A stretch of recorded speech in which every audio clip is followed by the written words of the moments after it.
Olá, boa tarde, boa noite. Mais uma vez nós estamos cá reunidos com o Café com Português, sempre com o mote A Diversidade que nos une, e desta vez nós convidamos o Diego Bernal Rico, que é de Lugo, na Galiza, é mestre em Filologia Galega pela Universidade da Corunha, e é pós-graduado em ensino do português como língua segunda e como língua estrangeira pela Universidade Nova de Lisboa. Deu aulas em várias universidades brasileiras e portuguesas e atualmente é professor de galego numa escola de idiomas em Madrid.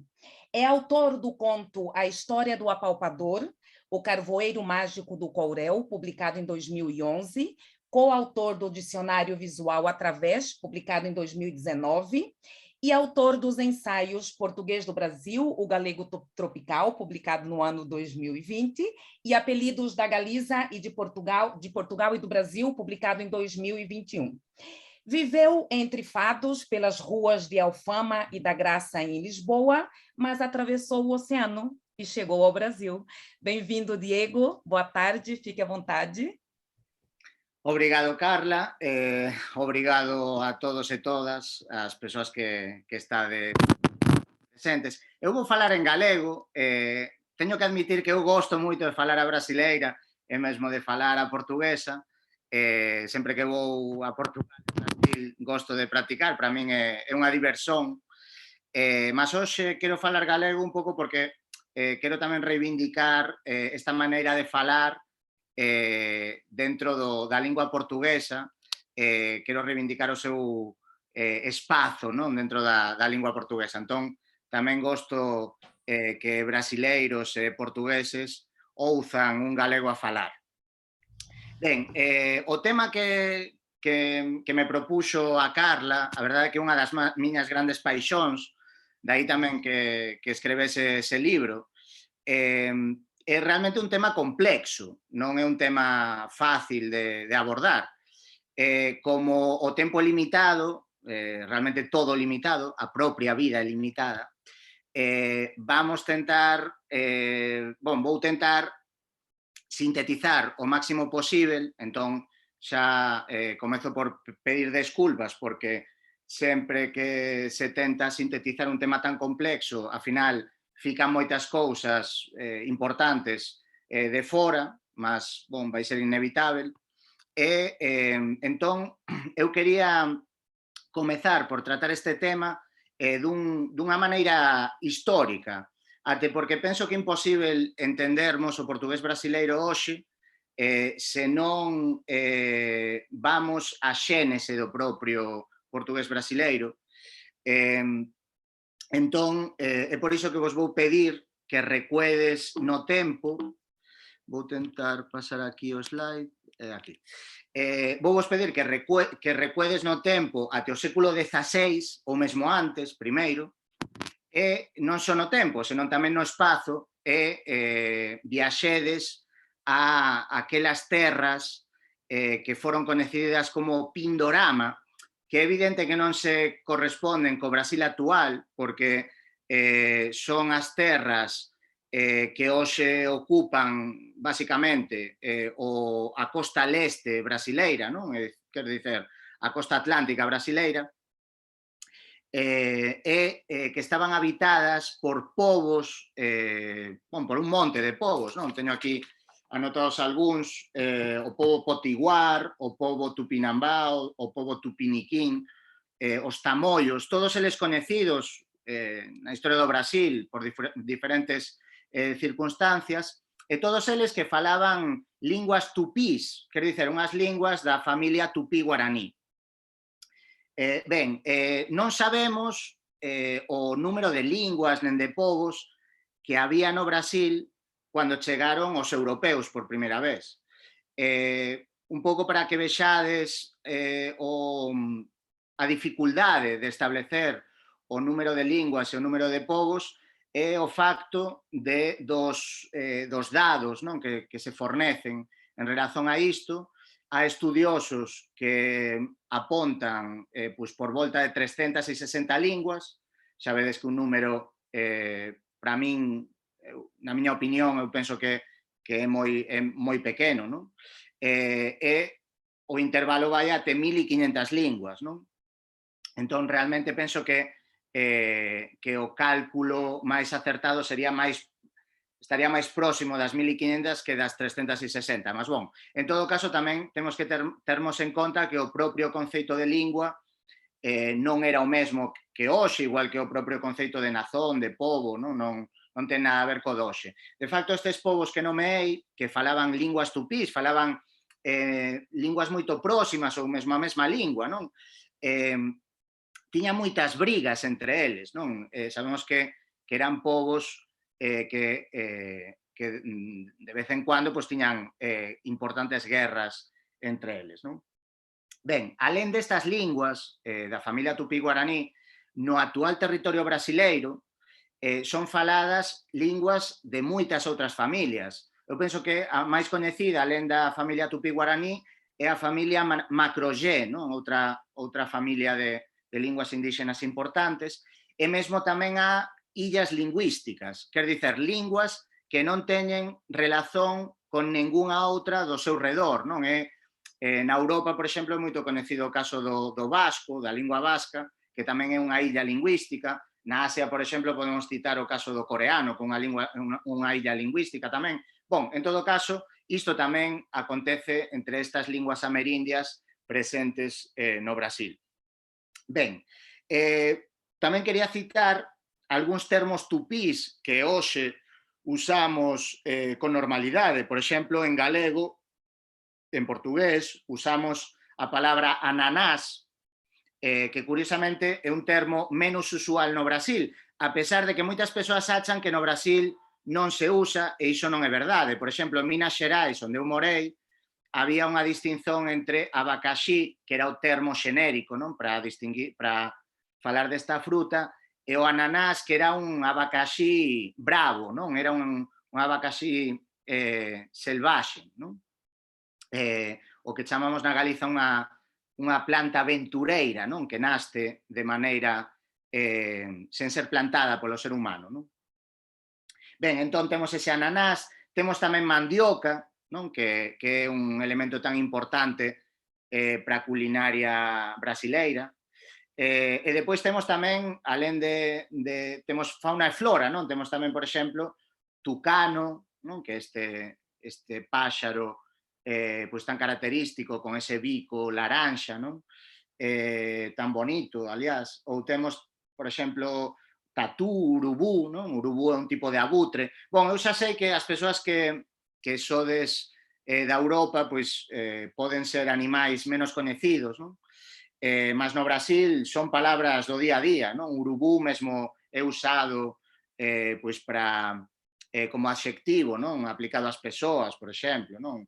Entón, quero dicer que son palabras moito comuns no portugués brasileiro, xa digo, se callar a máis a máis usual hoxe entre galegos, portugueses, pode ser ananás, non? Que é unha fruta pois normal para nós, non? Que consumimos habitualmente. Ben, entón, todas estas palabras, como digo, son tupís, non? Teñen unha sonoridade tupí, non?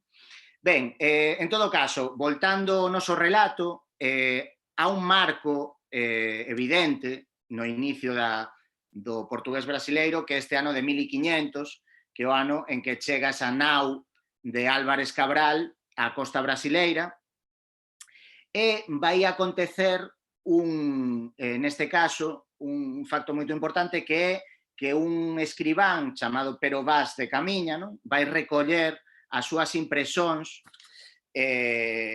da viaxe para informar o monarca portugués do que estaba a acontecer.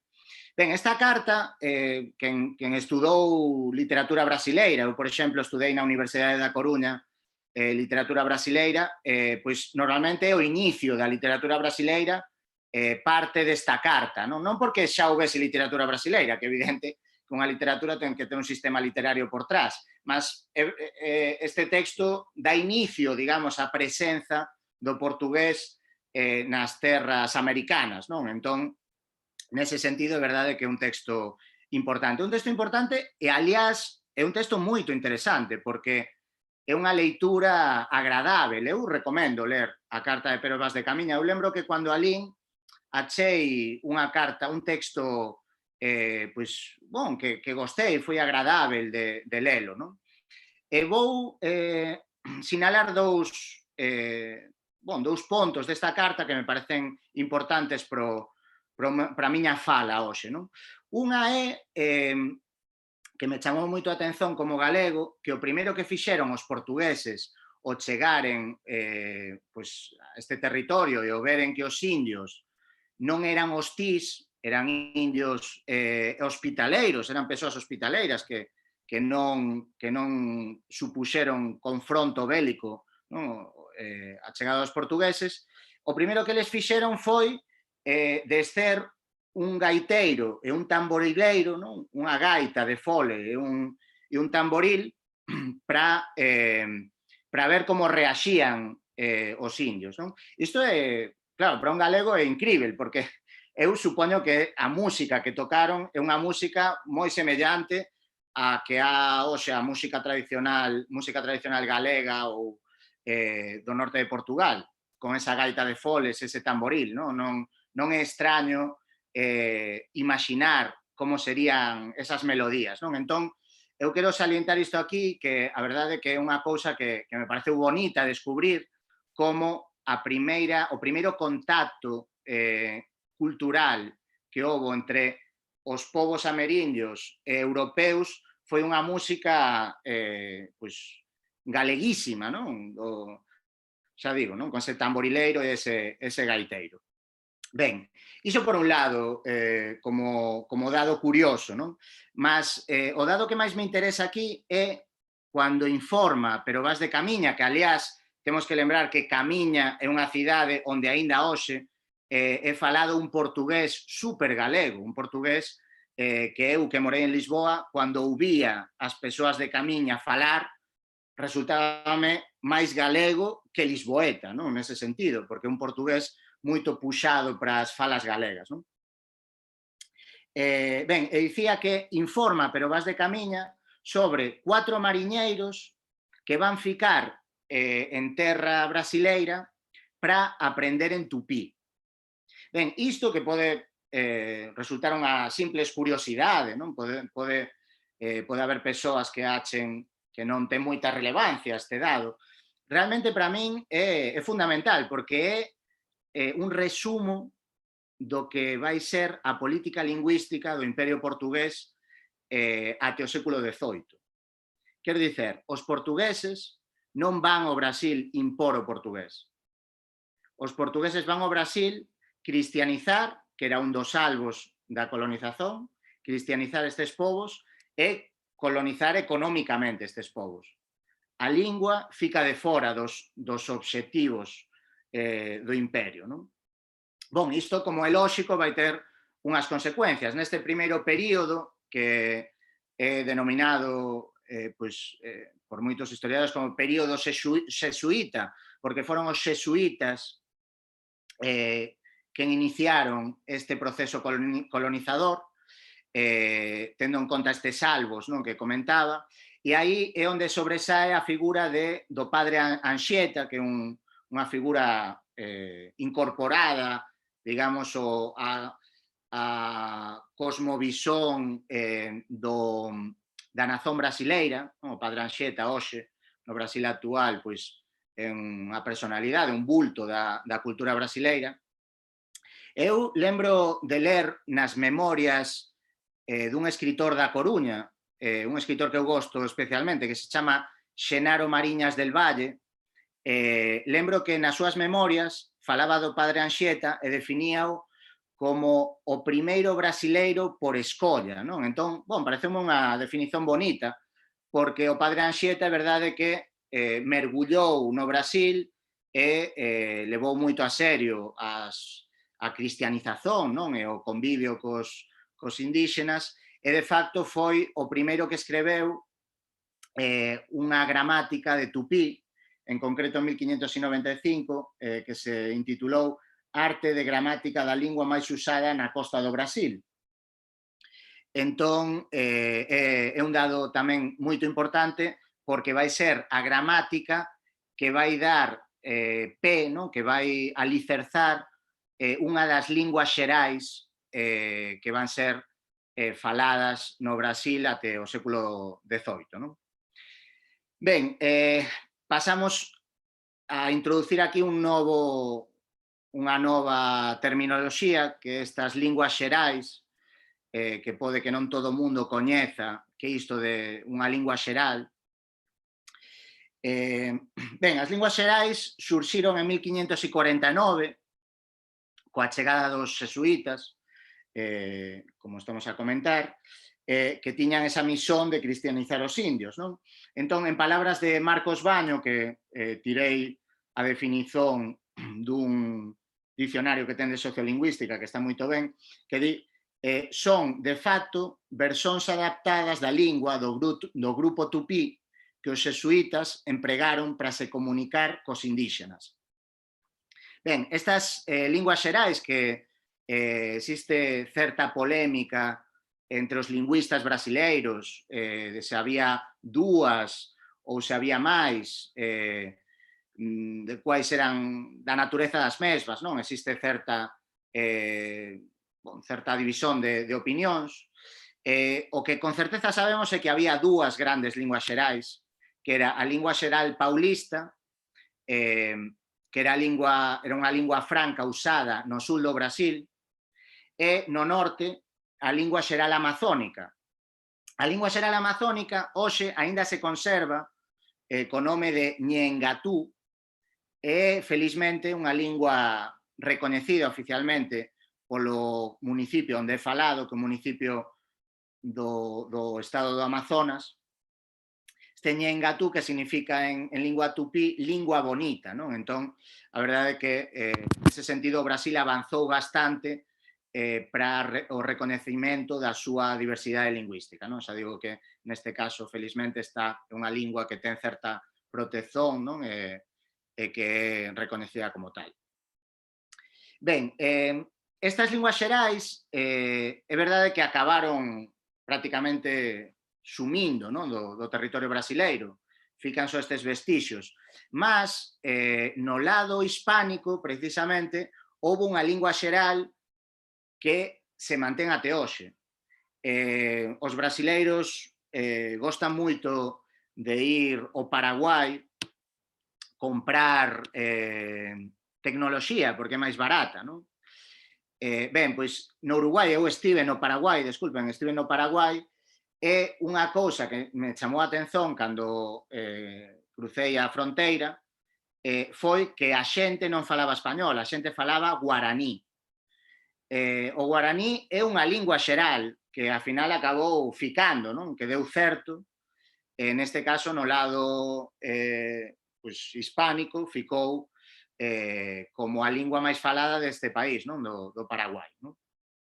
Ben, voltando ao Brasil, en todo caso, temos o panorama lingüístico que existía no Brasil até o século XVIII vai ser exactamente isto que estamos a falar. Quer dizer, un país multilingüe onde vai haber persoas de falas africanas, unha maioría, non? de pobo a falar linguas amerindias, dúas linguas xerais que eran as linguas francas, que prácticamente eran as linguas de comunicación por todo este territorio colonial, e depois había unha minoría que tiña o portugués europeu como lingua vernácula, non? Como lingua materna, que era esa minoría que ostentaba o poder político e económico. Non? Entón, o Brasil sabemos que até o século XVIII tiña unha diversidade lingüística enorme con estas dúas linguas francas como ferramentas principais de comunicación. Ben, outro dado que debemos analizar neste caso é os ciclos económicos que que cito aquí no slide, non? Que podedes ver, porque o primeiro ciclo económico, quer dizer, nesa colonización económica iniciada neste período xesuíta, non? Vai ser o ciclo da cana de azúcar. O ciclo da cana de azúcar ten a súa importancia lingüística tamén, tivo a súa repercusión lingüística, porque era unha economía escravaxista que fixo con que grandes cuantidades de persoas vindas de África se incorporasen, ¿no? A este ciclo económico. Entón, isto evidentemente tivo unhas repercusións lingüísticas, como comentaba agora, non? Entón, teríamos eses grandes tres grupos étnicos principalmente. Ben, que vai acontecer? No século XVIII vai haber unhas mudanzas moito importantes, tanto a nivel económico como a nivel social, que van ser a semente dese portugués brasileiro. Realmente, se pensamos, o portugués brasileiro é un portugués moito novo, non? Porque até o século XVIII non se desenvolveu como tal, non? Ben, no século XVIII vai acontecer, por un lado, unha serie de mudanzas. Por un lado, no plano económico, a cana de azúcar vai ser abandonada e vai pasar a ser o ciclo do ouro. O ciclo do ouro é que descobren ouro no actual territorio de Minas Xerais. Entón, o ouro vai ser unha chamada para a chegada de moitos habitantes, de moita xente, tanto portuguesa como africana, non? Man de obra africana e moitos portugueses que ian atrás deste ouro, non? Ben, isto vai producir, xa poño aí, unha guinada sociolingüística. Por que? Porque a chegada destes portugueses e de africanos vai deslocar por todo o territorio brasileiro unha importante man de obra que estaba en diferentes pontos do Brasil, e isto vai o que vai determinar a imposición do portugués. Digo isto porque há un relato co que eu non coincido, que lle dan unha especial relevancia a unhas leis ditadas polo Marqués de Pombal. Que acontece? Que nesta época unha lei non tiña a repercusión que pode ter hoxe unha lei educativa, porque a pregunta é: cuánta xente era alfabetizada no século XVIII no Brasil? Xa na propia Europa prácticamente ninguén era alfabetizado, xa era unha minoría. Non teño aquí os dados, mas penso que era do 10% das persoas no século XVIII. Claro, imaginádevos na colonia, ainda sería menor. Tendo en conta, aliás, que non había universidades, non? Os brasileiros viñan a Coimbra a estudar, non? Por exemplo. Entón, era unha cousa tan minoritaria que nesa altura dictaminar que o portugués pasa a ser a lingua oficial realmente non tería moita repercusión. O que máis tivo repercusión foi esta mudanza económica, que foi o que provocou unha ruptura nestas ferramentas comunicativas que eran as linguas xerais e acabou introducindo este portugués que acabará derivando no portugués brasileiro, non? Ben, eu puxen aí unha serie de termos, glotofaxía, pidgins, crioulos, porque isto é unha das... son terminoloxía técnica que é usada na lingüística histórica para falar deste período, non? Quer dizer, varios lingüistas falan de que todo isto, todo este proceso, xeraría pidgins e crioulos. Non vou tampouco agora explicar isto, porque senón non acabo hoxe, mas son estas linguas, digamos, como acontece co caboverdiano, non? Que é unha lingua crioula, que nacen nun contexto moito concreto de colonización, non? Ben, en todo caso, todo isto un pouco para mostrar todo este proceso, que é un proceso moito complexo, que envolvería diferentes linguas, ¿no? Diferentes grupos lingüísticos que acabarían derivando neste portugués brasileiro, ¿no? Outro dado fundamental deste século XVIII, realmente houve 3 pontos importantes, non? Alén desta mudanza de tipo económica, há 3 datas que temos que decorar para explicarmos o que aconteceu aquí. Unha é 1808. 1808, a corte portuguesa foxe da Europa e establecese no Río de Xaneiro. Isto é un dado incrível, porque ningún outro país europeu estableceu a capital do imperio nunha colonia. Non? Isto é unha cousa que realmente tivo unhas repercusións moito concretas sobre o portugués brasileiro.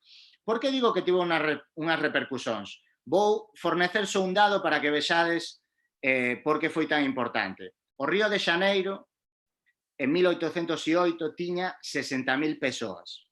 60.000 persoas moraban no Río de Xaneiro.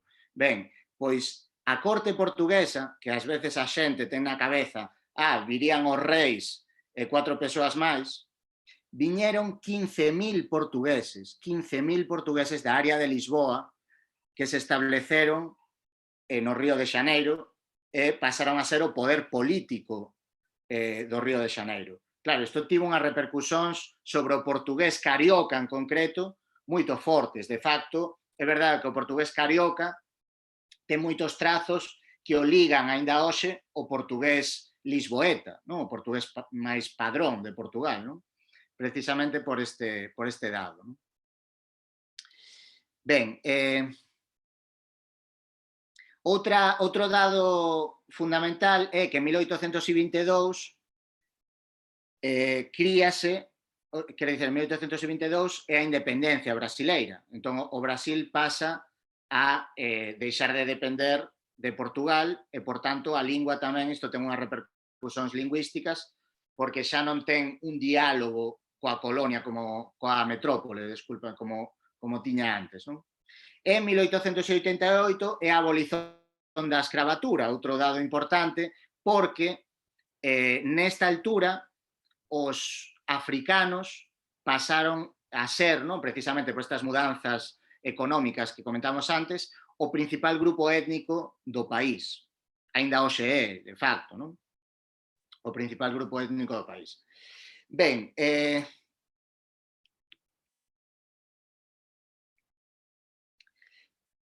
que vai acontecer a seguir? Con esta, a independencia brasileira vai tamén levar a unha política de branqueamento, non? Da sociedade. Non? Isto vai facer que millares de europeus cheguen ao Brasil. Claro, todo isto vai ter repercusións lingüísticas, como vamos ver, non? A seguir, porque, claro, que cheguen persoas a falaren moitas outras linguas, iso vai ter unha influencia sobre o portugués brasileiro. Ás veces é verdade que unha influencia pode ser pequena, non ten por que ser grande, mas vamos ver como aínda hoxe percebemos estes vestixios. Non? Ben, entón puxen aí grande migración europea e asiática e chegan millares de portugueses. Podo citar, por exemplo, como exemplo, non? Para que se vexa que importantes personalidades brasileiras do século XX eran de orixe portugués. Por exemplo, podemos citar Carmen Miranda, non? É un dos ícones da cultura brasileira máis coñecido. Era originaria do norte de Portugal, penso que da área do Porto, se non me engano. Galegos, temos Nélida Piñón, unha escritora moito coñecida. De facto, ten un libro onde pois, narra toda a emigración galega que houve ao Brasil. Eu propio teño familia emigrada no estado da Bahía, en Salvador, que é onde há a grande colonia de galegos emigrados no Brasil. Non? Ben, italianos. Pois antes citei, por exemplo, o lingüista Marcos Baño. Podo citar outro lingüista de que gosto moito, que é Faraco. Podo citar o actual e infeliz presidente brasileiro, Bolsonaro, que de orixe tamén italiana, non? Alemáns, temos Xuxa, que a pesar de que era de pasaporte italiano os pais, ela, xa se ve étnicamente, era do norte da Italia, dunha área que é xermánica, que é o Tirol, e por iso ten un sobrenome, un apelido alemán, non?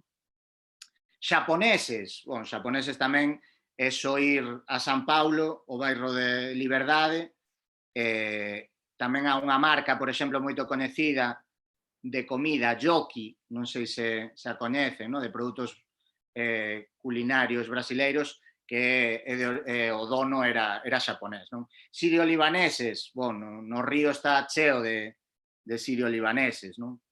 Polacos, rusos, bon, eslavos, podemos citar Dilma Rousseff, que xa o sobrenome dela mostra que de orixe, neste caso, búlgara, non? Juscelino Kubitschek, que de orixe checa. Bon, o Brasil foi así que se construiu. Entón, as linguas, a final, non deixan de ser a sociedade que as fala. Entón, evidentemente, se temos un país conformado por persoas, multiétnico, conformado por persoas de tantos lugares, pois vai dar pé a unha lingua pois con unhas características moito diferentes, neste caso, o portugués europeo. Non? En todo caso, a formación do portugués brasileiro a final acaba sendo unha narrazón das indisolubles relazóns entre lingua e sociedade, que é un pouco o que quería mostrar aquí con este relato. Cito aquí algunhas frases de grandes filólogos brasileiros, Wise, coñecido polo magnífico dicionario, no, da lingua portuguesa, que di, o portugués brasileiro nasce con diversidade. Bon, aquí penso que xa o estivemos a ver. No? Ou Matos e Silva, que é unha das grandes lingüistas do portugués brasileiro, que era unha baiana, que xa morreu, e que cuxa obra recomendo, non? Cualquier obra dela, a verdade que para min é das mellores, das primeiras achegas serias que se fixeron para a construción do relato do portugués brasileiro, pois son desta muller, e que di que é fruto da coiné portuguesa misturada coas linguas aquí chegadas. Non? Entón, ao final, vamos agora ver precisamente as características deste portugués brasileiro rapidiño. Non sei como vou de tempo,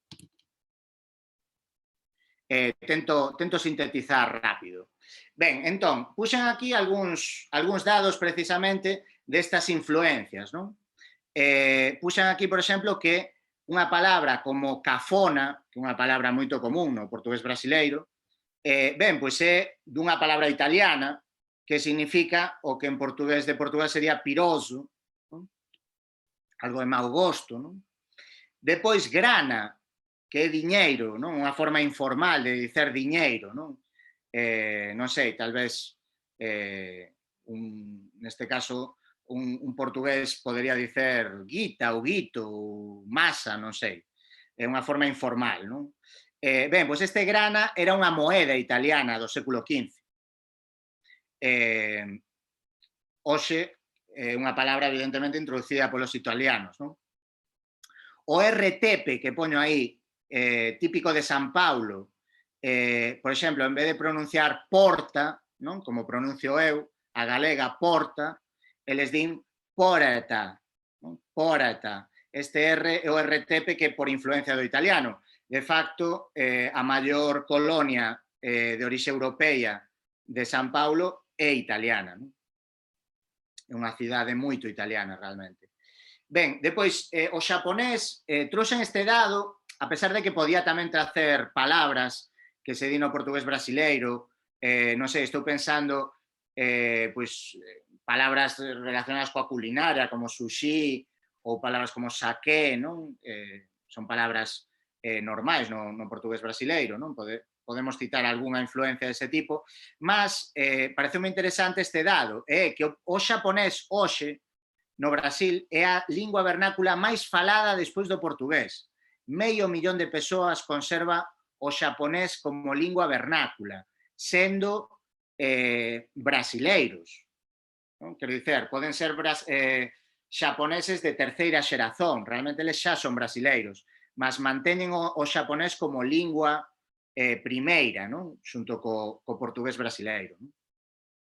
Ben, depois tamén o caso das linguas de migrazón, que felizmente acabaron conseguindo unha cooficialidade en determinados municipios brasileiros. É o pomerano, que é un xermánico falado no norte da Alemanha, en unha zona importante da Polonia, non? Ese é o pomerano. O talian, que non é italiano, a pesar de que o nome le poda levar a engano, o talian é véneto, que é unha lingua do norte da Italia, da zona da Veneza, que é de onde viñeron os primeiros emigrantes italianos.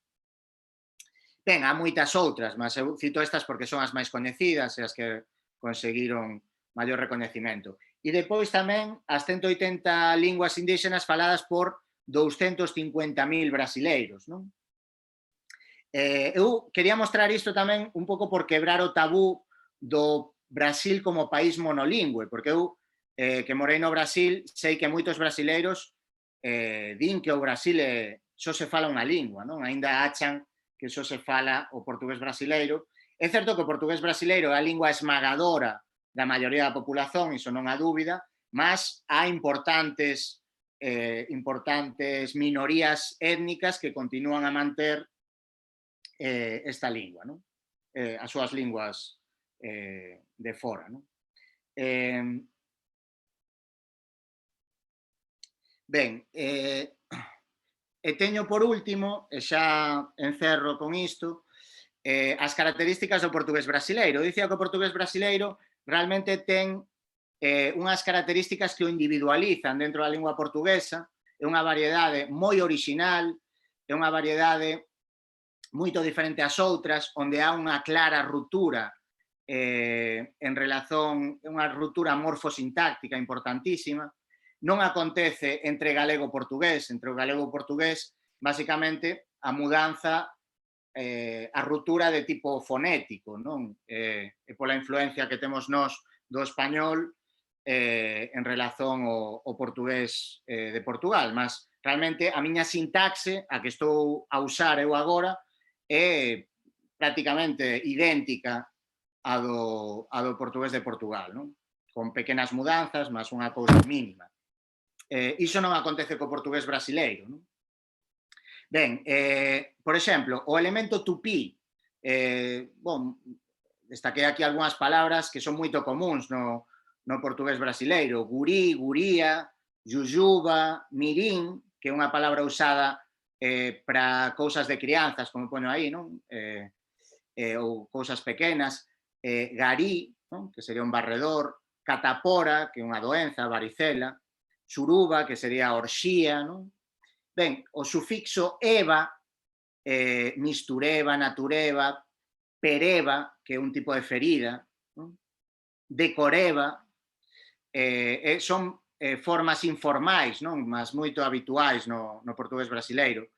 Capoeira, que a pesar de que parece unha palabra galego-portuguesa, non o é, vendo tupí, significa literalmente mato que xa non é, porque era unha danza luita, non? Que se facía en lugares desmatados. Depois o elemento africano, que é moito máis importante co do portugués europeu, temos bunda, temos banguela, para unha persoa que lle faltan dentes, temos bagunza. Xa sei que moitas destas palabras, precisamente por influencia brasileira, entraron no portugués de Portugal, e hoxe algunha até relativamente común. Bagunza, pois ten certo uso en Portugal, non? Mas ten uso hoxe, porque há 100 anos en Portugal non eran usadas, non? Entón, é interesante tamén ver esa influencia que tivo o portugués brasileiro no portugués europeu contemporáneo. Xará, non? Que é unha persoa que ten o mesmo nome. Coxilo, nós en galego diríamos soneca. Curinga, non? Que é ese joker. quiabo, giló, isto son bueno, pois, de comida, non? Ou seja, legumes comuns no Brasil, non? Que un europeu non coñece, ou polo menos eu só coñecen ali. Moleque, que a pesar de que a xente que vincula coa palabra mole, non ven de aí, é unha palabra bantu, non? Que significa crianza, precisamente nesta lingua. Ben, anglicismos, anglicismos, galicismos exclusivos, temos bongi, que é o eléctrico, temos sinuca, que é o billar, temos garzón, que é o empregado de mesa, temos boachi, non? Que é a discoteca, temos xistudo, que é o hambúrguer, non? Bon, un tipo de hambúrguer. Maior productividade das siglas, temos TPM, CDF, BH, MPB, PF, AP, FHC, bon, non sei se todo o mundo coñece isto, mas tamén podemos comentalo depois. Maior productividade do sufixo aun, monte de palabras no Brasil son con este sufixo, calçadão, litrão, empadão, curujão, frescão, busão, orellão, bon, se quiseren despois, se alguén ten interese en algunha palabra en concreta, podemos comentala. Falsos amigos, que serían os falsos coginatos, non? No Brasil, que serían pois academia, mallar, vitamina, safado, fantasía, bala, bon, há moitas que tamén dan para comentar. Comento o caso de galego, que foi unha cosa que me chamou moito a atención, porque en boa parte do Brasil temos un colega nordestino que pode confirmalo, especialmente no nordeste, serían persoas de pel branca, cabelo loiro, ollos azuis, non? Un pouco ese perfil de persoa. Depois temos verbos regulares, há un predominio dos verbos regulares, quer dizer, o brasileiro foxe dos verbos irregulares, como por exemplo dicer, pasa a ser substituído prácticamente por falar, o verbo por, que pasa a ser sustituído por colocar, o verbo ver, que aínda que non é substituído, coexiste con outros verbos como enxergar ou como asistir, non? Ben, posesivos non articulados, meu libro, miña casa, meu carro, isto un galego diría sempre o meu libro, a miña casa, o meu carro, non? Nunca eliminaríamos ese artigo, non? A pesar de que no galego tamén se usa esta eliminación do artigo con persoas da túa familia moito próximas, meu pai, miña mai, non?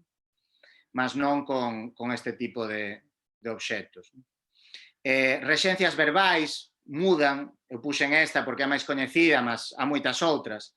Irén, non? Vou na praia.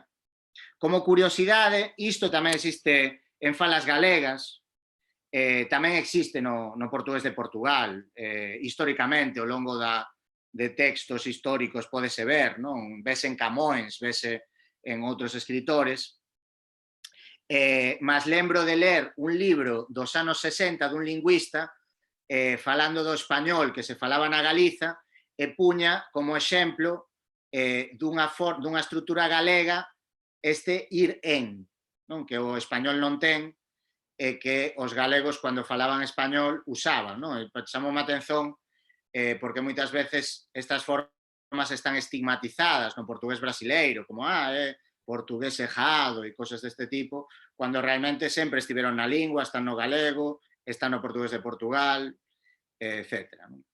Ben, mudanzas preposicionais, roupa de segunda mão, non? Puxen isto porque sei que en Portugal é roupa en segunda mão. Entón, há diferenzas de tipo preposicional como esa. Padróns diferenciados nas escollas, menor, máis pequeno, en cuanto en Portugal é normal usar máis pequeno, no Brasil está absolutamente estigmatizado. Curiosamente, tanto en Portugal como no Brasil está estigmatizado máis grande e na Galiza é usado máis pequeno, máis grande con normalidade.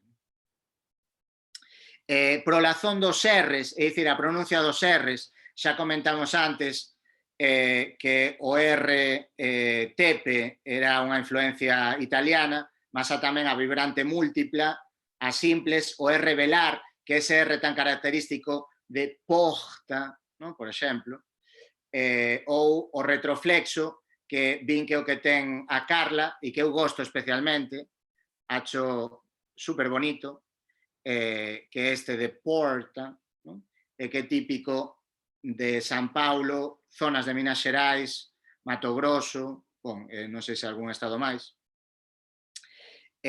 Suxeitos plenos, obxectos vacíos, isto é unha das características que máis distingue o galego-portugués do brasileiro. Quer dicer, nós, por exemplo, se estamos a falar dun libro, eu digo en galego, trouxéchelo o libro, trouxéchelo. E un brasileiro diría, você trouxe. ¿No? Aí vemos como desaparece o obxecto e é substituído polo pronome de suxeito pleno, você. ¿No? Pronomes átonos substituídos polos pronomes de suxeito é o libro, deillo onte, ¿no? Diría eu en galego, é o libro, deillo onte. E en portugués brasileiro sería dei pra eli onten. ¿No? Próclise pronominal, é dizer, o portugués brasileiro é radicalmente proclítico, sempre é a regra máis fácil que existe, pareceme magnífico esta mudanza, porque deixa de atrapallar as persoas e simplemente pronome na frente, acabou. É sempre na frente, non? Me dá o libro, mesmo cos imperativos, non? Me dá o libro. En galego diríamos, dame o libro. Xerundio versus infinitivo xerundial, isto é algo que coexiste tanto na Galiza como en Portugal, por exemplo, no Alentexo tamén o usan, non? Fai sentido, porque o xerundio era a forma máis latina, non?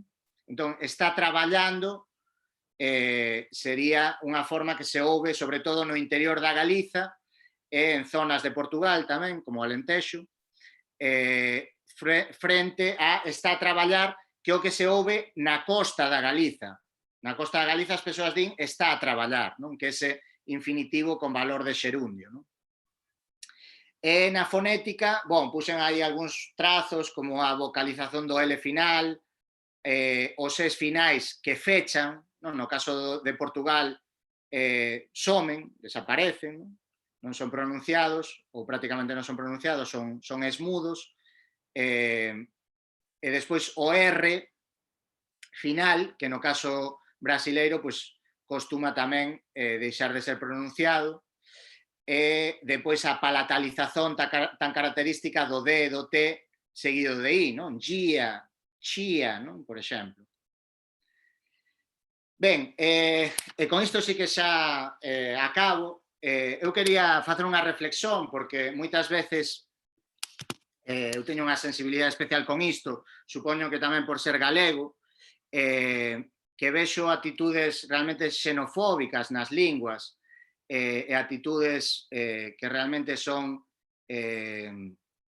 bon, pois, de preconceituosas, non? Preconceitos lingüísticos, non só en brasileiros, en portugueses, non? Quero dizer, é moito común portugueses que rexeitan o portugués brasileiro ou brasileiros que eles propios teñen esa rexeizón polas súas propias características cando é o máis bonito, non? Eu, para ouvir como se fala en Lisboa, vou a Lisboa, non vou a San Paulo. Cando vou a San Paulo, quero ouvir alguén falar como se fala ali, non?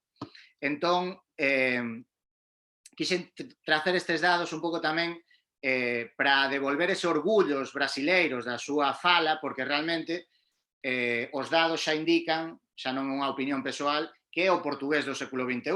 Eu puxen aquí que é o quinto país máis grande do mundo e o quinto país máis habitado do mundo. 215 millóns de persoas. Há 200 países no mundo reconocidos pola ONU. Bon, pois o Brasil é o quinto. Isto é un dado incrível, non? A cidade de San Paulo é a maior cidade que fala portugués do mundo. Son 12 millóns de persoas. Portugal ten 11. O sea, só na cidade de San Paulo fálase máis portugués que en todo Portugal. O portugués é a lingua máis falada do hemisferio sul. Claro, se a lingua máis falada do hemisferio sul non é grazas a Portugal, que fica no hemisferio norte. É polo Brasil, basicamente. Até porque os países africanos non teñen como lingua exclusiva o portugués e moita xente aínda en África ten outras linguas como primeira lingua, e mesmo há moitos angolanos ou mozambicanos que non falan portugués, ou, por exemplo, os caboverdianos que falan caboverdiano como primeira lingua. Non? Entón, realmente aquí, se a lingua máis falada do hemisferio sul é polo Brasil. Non? Isto é un dado incrível. Se o mundo for unha laranxa, cortamos unha metade, e esa metade, a lingua principal é o portugués. Non? É un dado que me parece incrível. Non? É a sexta lingua máis falada do mundo, 250 millóns de falantes. E as variedades de portugués máis usada a variedade de portugués máis usada na internet é a do portugués brasileiro, é a quinta lingua máis usada na internet por trás do inglés, chinés, español e xaponés. Non? Bom, penso que realmente son uns dados que dá para falar sobre eles, mesmo facer outra palestra sobre isto. Non? Bon, pois con isto eu xa acabei. Desculpade se foi un pouco longo, mas non é fácil sintetizar isto. E agora que diga Carla, que facemos? Muito obrigada, Diego. Olá, Elza. Boa tarde. Boa tarde, fiquem à vontade, por favor. Olá, boa tarde. Gostei muito, muito, porque foi muito completo. E para Diego, sintetizar tantos séculos foi muito, muito bom. Queria dizer, Diego, eu estou na Argentina, em Entre Rios, sabe? Portanto, foi muito bom ouvir o galego, porque não é muito comum para nós ouvir o galego e toda a sua disposição para falar sobre a língua portuguesa. Gostei muito. Ficou só uma coisa que você falou sobre o pidgin. Pidgin, que seria no Brasil? Que crioulo seria? Porque, na verdade, fiquei assim, conhecemos o crioulo cabo-verdiano, angolano, enfim. Qual seria? Sí, un pidgin realmente é un termo técnico usado na sociolingüística para descrever un patamar previo ao que serían as linguas crioulas. Unha lingua crioula surxe porque há nunha situación de colonización varias persoas de diferentes nacionalidades, de diferentes linguas, xúntanse para facer un traballo, normalmente, pois, no caso, por exemplo, cabo-verdiano, eran persoas que traballaban pois, nunha facenda, por exemplo, de diferentes linguas en regime de escravatura, e que tiñan o portugués era a lingua falada polo patrón, e entre eles acaban por criar un código para se entenderen entre eles. Non? Ese código chamase pidgin. É unha lingua que normalmente mistura elementos das diferentes linguas faladas por eles e o portugués da lingua do patrón. Isso sim, mas qual seria, por exemplo, tem algum exemplo no Brasil? Porque tem pidgin como língua de comunicação na África, isso tá. E qual seria, tem algum exemplo ou não? Ten incrível, ainda hoxe consérvase.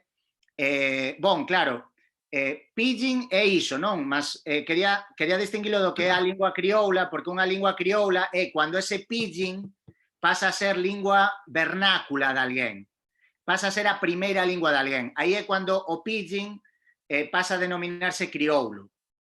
Vedes, digamos que a única diferenza técnica é esa, o pidgin e o crioulo é o mesmo, só que o pidgin non é lingua materna de ninguén e o crioulo sí.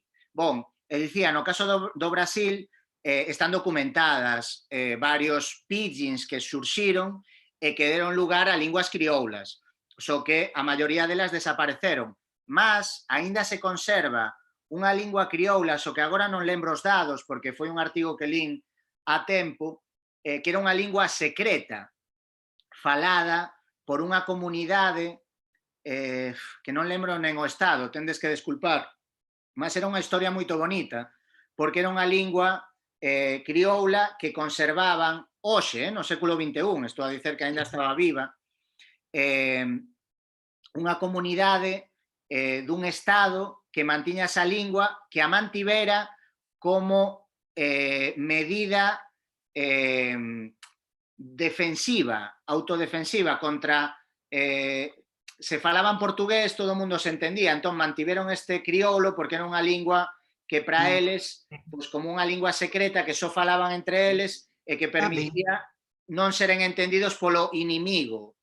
Basicamente era isso. Vou procurar, porque o que sei que no Sul proibiram que falassem, porque traziam as professoras alemãs. Sim. Então, eu estive numa universidade e pensei, digo, estou na Alemanha, porque entre eles todos me apresentaram familiares e tudo, eram todos alemães.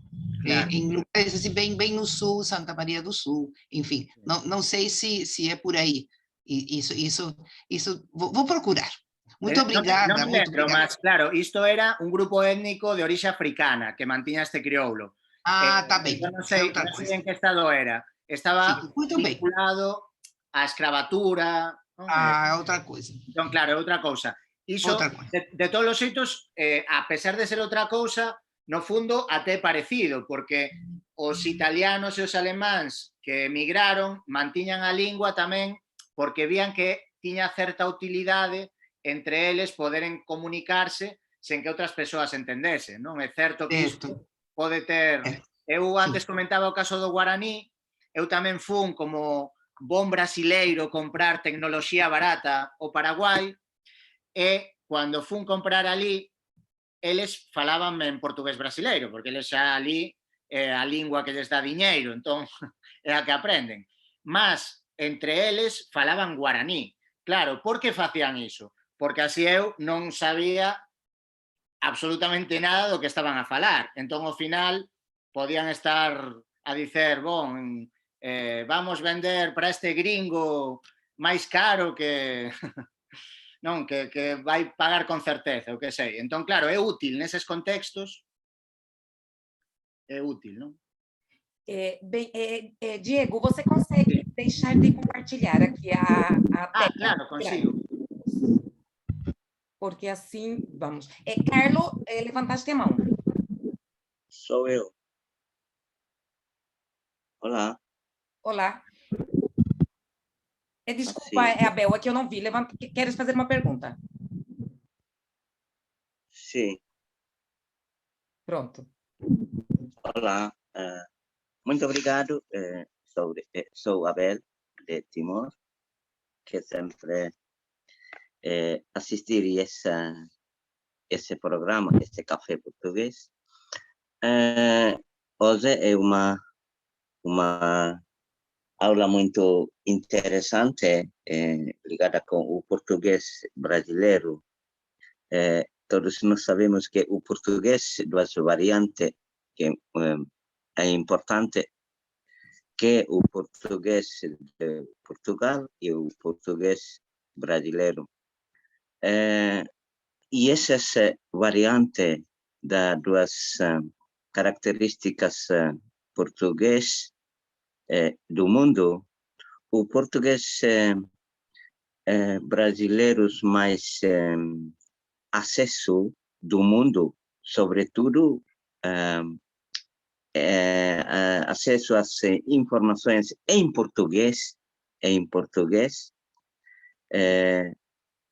e todo mundo acesso é sempre do Brasil. São muitos poucos portugueses de Portugal, que cada vez o português do Brasil tem mais ligado com custo, etc. Mas o português já é quinta mais, sexta ou quinta língua mais falada do mundo, incluindo na Ásia, Timor. Timor como uma nação, uma ilha, que recentemente a sua independência adapta a língua portuguesa como a língua da identidade, a língua oficial, a língua da existência. E esses termos, sobretudo ligados à língua portuguesa. Mas as influências desenvolve a língua portuguesa de várias línguas, temos quase 16 línguas maternas, línguas locais, uma língua nacional, a língua Tetun, que desenvolve essa língua por meio da língua portuguesa, porque a língua portuguesa é uma fonte para desenvolver a nossa língua própria. E por isso, na minha opinião, que a língua portuguesa não fica sozinha, como José Saramago disse, não há uma língua portuguesa, mas há línguas em português. A minha sugestão, ou podemos dizer que a minha pergunta é como é que a língua portuguesa é originada de Portugal, mas depois de a expansão do português das continentes do mundo, português desenvolve com a necessidade dos países, dos locais, não só falar português como os portugueses falam português, mas falar português como os falantes querem falar português. Aqui em Timor, por exemplo, nos transportes públicos, como por exemplo, os portugueses também adaptam os portugueses que os timorenses falam, como por exemplo, eu vou de Anguna, ou vou de Microlete não é português, Anguna não é português, mas nós compreendemos e essas palavras como português adapta. Ou casas tradicionais, como por exemplo, uma luli que é casa sagrada, mas nos textos, nos conversações cotidianas e também nos processos de aprendizagem, essas palavras estão em português e está divulgada juntamente com o português e essa parte desenvolve aqui em situação em Timor-Leste. Minha pergunta é, como é que desenvolve essas variantes português, não só em inglês? Inglês são 3 variantes, porque português britânico, português australiano, português americano, como por exemplo. Português, a língua portuguesa, são muito variantes diferentes nos continentes do mundo. Depende da sua evolução, de cada país, de cada local, de cada... e galega, perto de português, perto de Portugal, perto do Porto, mas aprender o português como os galegos consideram como o português como segunda língua, ou o português como é o ponto de vista do senhor Diogo, ligada com a expansão e o desenvolvimento da língua portuguesa no mundo. Muito obrigado. Bom, obrigado. A verdade é que para min é emocionante poder falar con alguén de Timor e poder falar a galega como estou a falar, non? É a primeira vez, de facto, que falo con alguén de Timor, por iso digo que é algo moito especial. Entón, obrigado por facerme a pregunta, porque xa só por isto gosto moito. Ben, a miña posición é que a lingua portuguesa eu teño unha visión social das linguas. Para min, as linguas é a xente que o falan, non? Entón, eu son absolutamente contrario a esas visións platónicas dun portugués puro, falado, impoluto e que os seus falantes foron corrompendo, non? Que un pouco a idea que se foi establecendo no ensino até hoxe, non? Prácticamente, e que fai que os propios falantes sintan por veces, bon, pues, que espallen o preconceito lingüístico e que rexeiten pois a variedade, non? Nese sentido, eu penso que no conceito de lingua portuguesa debemos caber todos. Eu considero que galego é unha variedade, igual que pode ser o brasileiro ou pode ser o portugués de Timor, non? Que coñezo pouco, mas entendo que o bonito precisamente e o que a min me interesa como lingüista e mesmo como persoa é poder desfrutar da lingua na súa diversidade, porque há unha teima moitas veces por uniformizar cando esa idea autoritaria de lingua penso que é moito negativa. Eu penso que o máis bonito é isto, non? É isto que estamos a viver agora, que é conversarmos persoas de diferentes pontos do mundo e podermos usar pois, a lingua tal e como a falamos nos nosos povos e que nos ouzamos e que podamos pois, comunicarnos e ao mesmo tempo aprender desas diferenzas, non? Eu sempre vin un pouco a visión así, non? E teño que dicer que, por exemplo, en Portugal, cando vivín, sí que vin actitudes nese sentido semellantes ás que tamén há en España, de unha visión moito estreita de lingua, onde se pensa que o portugués é o que se fala en Lisboa e que o resto é paisaxe, non? É un pouco esta idea. É unha idea realmente moito negativa, é unha idea, no fundo, pois, tamén preconceituosa e que non se corresponde coa realidade. Entón, eu xa vivi en situacións onde persoas por falar portugués brasileiro pois eran rexeitadas porque eran consideradas que non falaban un portugués ben, cando eu penso que é todo o contrario. Eu penso que unha persoa que está a estudar portugués, se ten a ocasión de ter profesores de diferentes partes do mundo, pois vai ser un privilexiado, porque a pureza non existe. Ese alumno que vai é receber inputs de diferentes formas de falar e vai, a final, conseguir comunicar con persoas dos diferentes continentes na propia lingua portuguesa. Entón, nunca entendín esa teima por negar a diferenza e por excluir, non? Que, a final, ese é o obxectivo, non? Excluir e facer que determinadas variantes pois, sexan rexeitadas, non? Carlos? Acabou de entrar um outro aqui na sala e disse, você está estudando espanhol? Eu disse, não, é espanhol não, é galego, né? Por causa da semelhança. Sim, claro. Eu sou caririense, eu moro na região do Cariri, por causa da língua cariri, da macro-G. Então, cariri significa silencioso, né, que vem do tupi.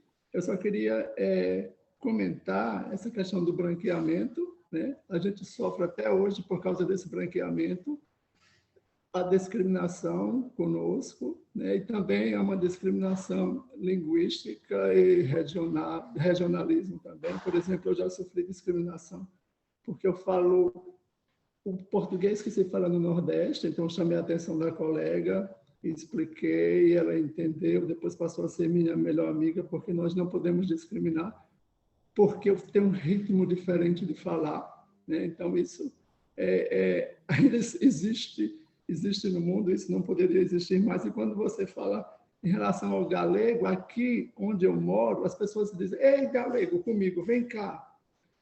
Tem a influência do galego, porque eram pessoas claras, mas tem também uma expressão que se usa para pessoa do sexo masculino, rapaz, homem, galego, vem cá. Então, aqui ainda existe isso, essa expressão, essa palavra que se usa como para chamar um homem, chamar uma pessoa. Muito obrigado pela fala, Carla acertou muitíssimo. Eu estava curioso para assistir hoje. Eu estou no ambiente de trabalho e pedi permissão para poder participar hoje com vocês. Muito obrigado. Obrigado. Eu pus aí o link do livro, mas depois eu vou pôr também o link do Amazon, porque o livro também está disponível no Amazon do Brasil. E eu queria falar assim só um pouquinho do livro, porque eu achei muito interessante quando eu vi o índice, porque eu acho que são seis capítulos, não, Diego? São 6 capítulos, e você o que fez foi dar como título as expressões idiomáticas.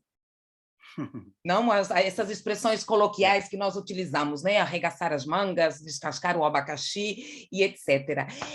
E então aqui você põe e você deixa muito bem escrito isso de algumas palavras que nós, inclusive nós brasileiros, ou nós aqui na Galiza, galegos e galegas, não sabemos dessa relação que nós temos.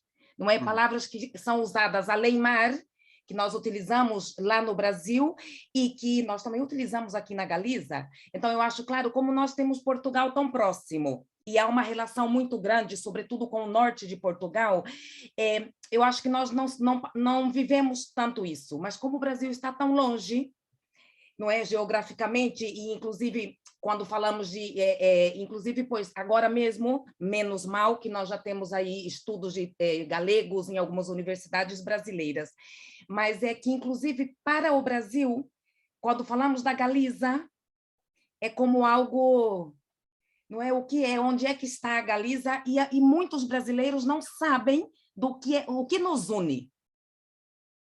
Não é verdade? Então, eu gostei imenso. Depois eu vou passar para vocês o link do Amazon, deste livro. E eu queria que você falasse um pouquinho assim da tua experiência no Brasil, porque você trabalhou no Rio de Janeiro, não? E depois também em Minas Gerais. Bom, lingüísticamente foi unha experiencia incrível.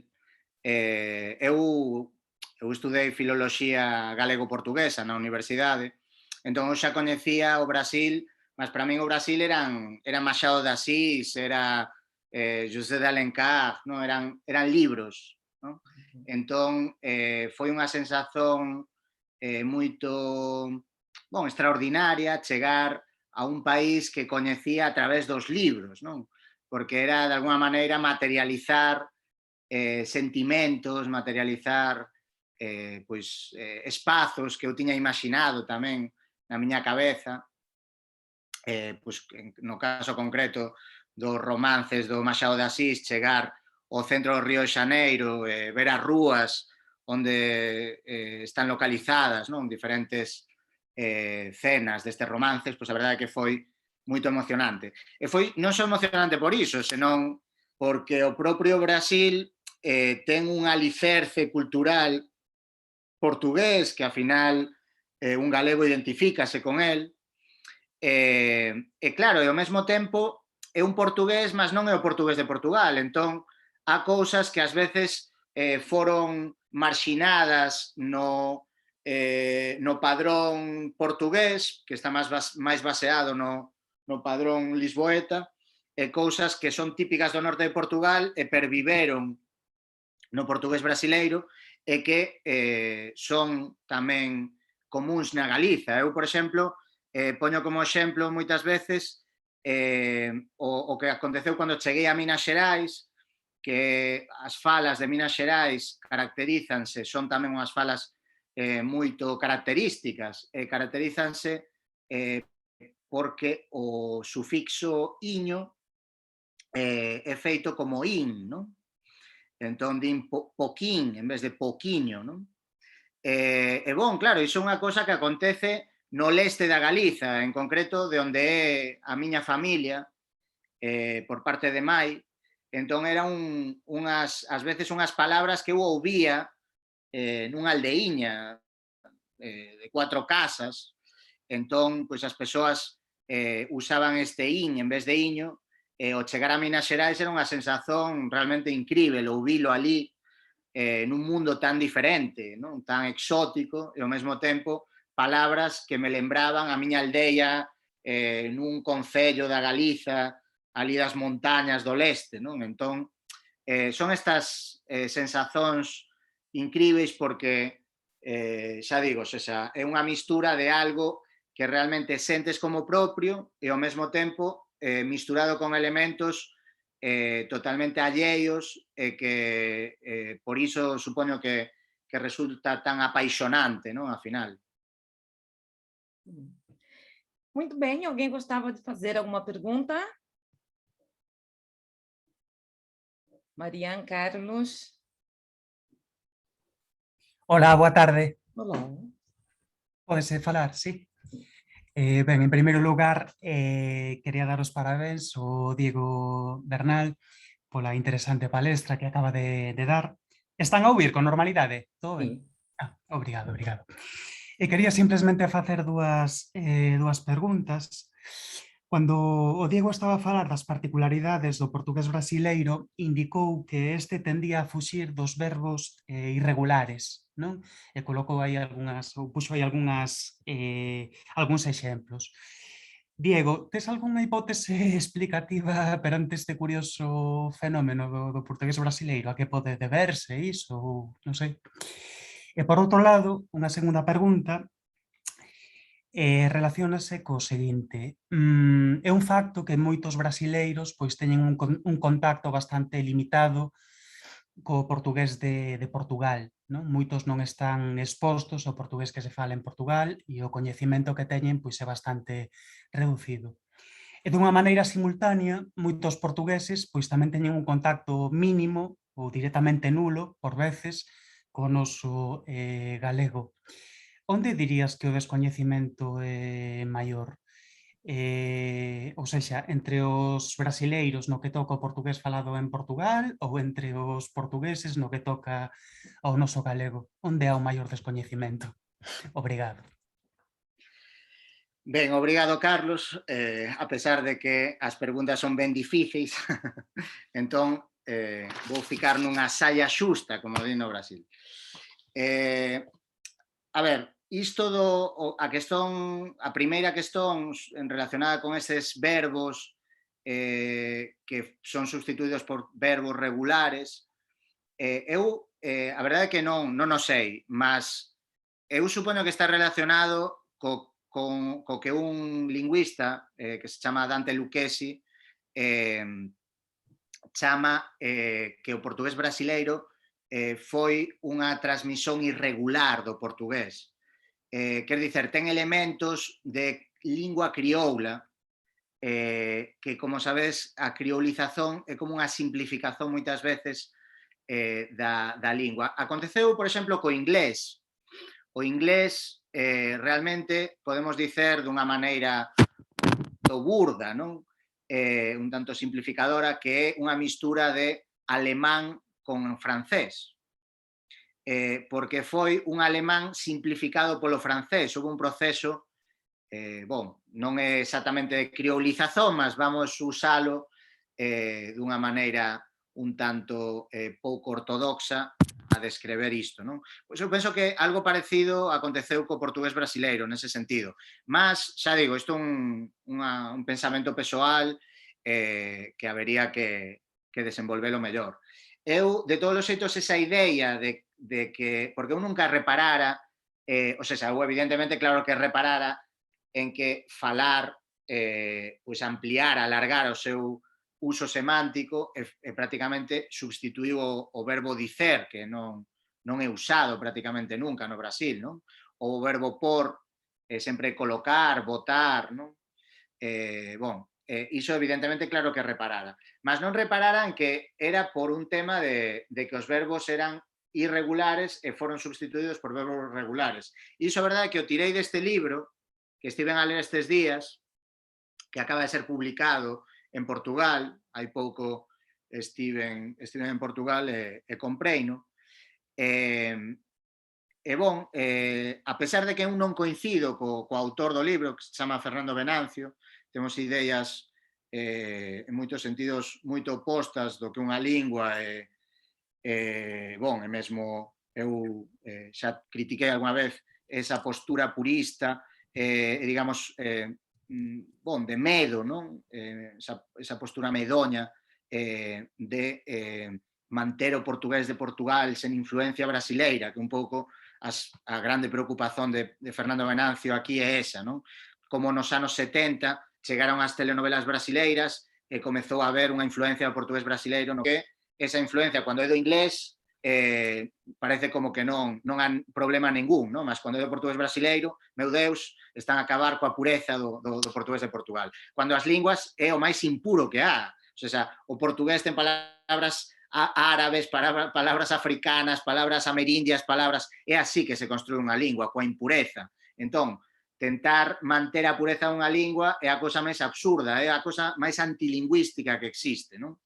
Bon, entón eu non coincido co autor en moitas cousas das que fala aquí, mas, mesmo así, é interesante o libro porque mostra pois, esta influencia brasileira e unha das chaves así que dá é esta que decidín introducir aquí, non? Ben, e a segunda questón, ben, é un tanto subxectiva, claro. É verdade que, na miña experiencia, cando eu cheguei ao Río de Xaneiro, Portugal e o portugués europeu no Río de Xaneiro ten certa presencia. Ten certa presenza. Por qué? Porque há algúns bairros onde há moito emigrante portugués. Entón, por exemplo, Benfica é un bairro do Río de Xaneiro onde há un mercado pois, cheo de portugueses, de restaurantes portugueses.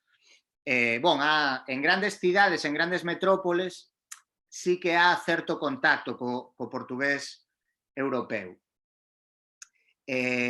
Depois, claro, há unha minoría na universidade, normalmente vinculada ao mundo da lingua portuguesa, pois que costuman ser persoas pois que teñen unha maior cultura lingüística, entón, pois consomen produtos culturais portugueses con normalidade. Mas é verdade que unha minoría, non? Ben, en Minas Xerais, por exemplo, aí sí que foi unha sensación incrível neste sentido porque eu lembro que cheguei á universidade, eu dei aulas en Viçosa, non sei se algunha vez ouvistes falar de Viçosa, en esta universidade eu puxen un vídeo, eu daba aulas de español e puxen un vídeo onde aparecía, era un vídeo dun programa de humor portugués que se chama Estado de Graça, ou Estado da Graça, unha cosa, Estado de Graça, penso que é. Entón saía un humorista portugués falando en español, non? E depois unha actriz portuguesa falando en portugués de Portugal. Falaba dos falsos amigos, non? Dos falsos coginatos, non? Que comentamos antes, entre o portugués e o español. E claro, eu usaba ese vídeo nas aulas para que as persoas pois pudesen coñecer estes falsos amigos español-portugués típicos que se daban aí, non? Ben, o incrível foi que a xente ficou máis impresionada por como falaba a muller portuguesa que polo español. Quer dicer, eran persoas que nunca ouviran, eran persoas universitarias de Minas Xerais que nunca ouviran unha persoa a falar portugués de Portugal. Nunca. Entón, claro, foi unha sensación para elas incrível, porque ollaban para min e preguntaban, mas en que está a falar esa persoa? Non o recoñecían como portugués, porque nunca ouviran ninguén falar así.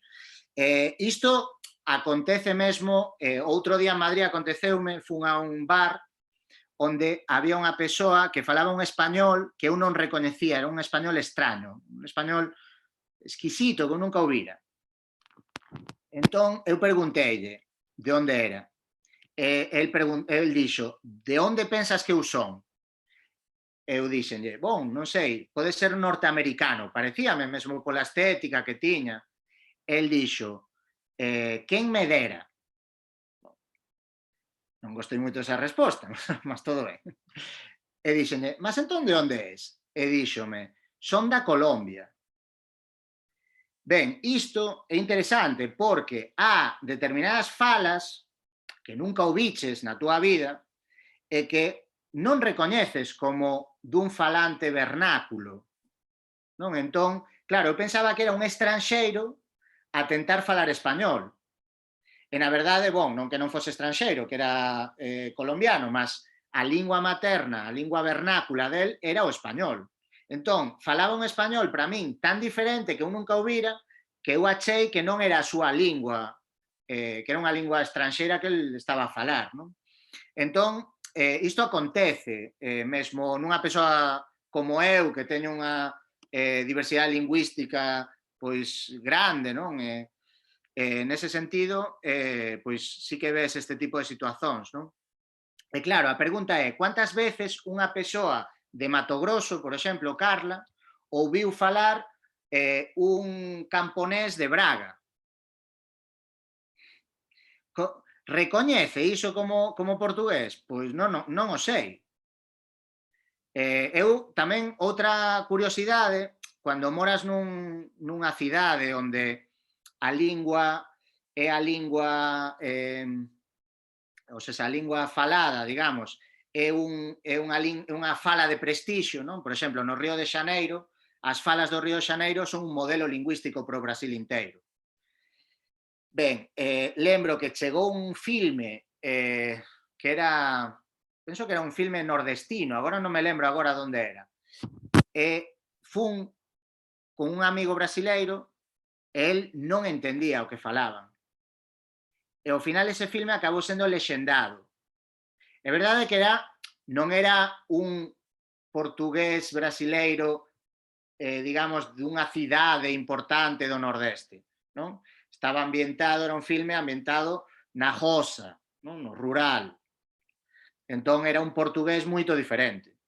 Que acontece? Eu, como galego, estou máis habituado a adaptarme a como fala un portugués de Lisboa, como fala un portugués de Braga, como fala un galego da Terra Chá, como fala... Para min é normal a diversidade. Entón, eu estou educado niso, a min resultame máis fácil acceder a diferentes portugueses que un falante carioca que está habituado a ouvir o portugués do Río de Xaneiro, o portugués dos medios de comunicación, que ao final é portugués do Río de Xaneiro ou no máximo de San Paulo e pouco máis, non está exposto a diversidade en portugués.